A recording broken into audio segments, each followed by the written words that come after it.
ito na nga guys, pumunta ako sa may Khao Road sa Bangkok. So ayan, nakita ko yung mga iba't ibang insekto.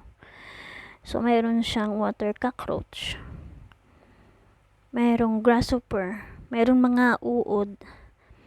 Ang dami-dami po. So mix yan is 100 baht. So itong scorpion, isang piraso is 100 baht. So nakaka 200 baht ako.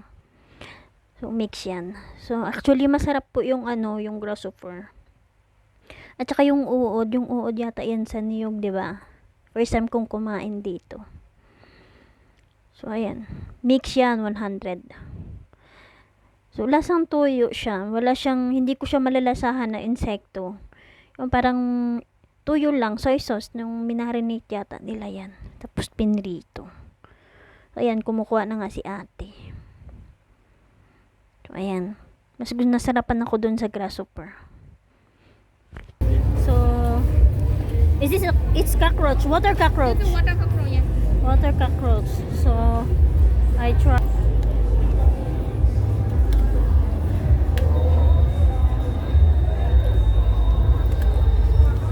Lasang tuyo.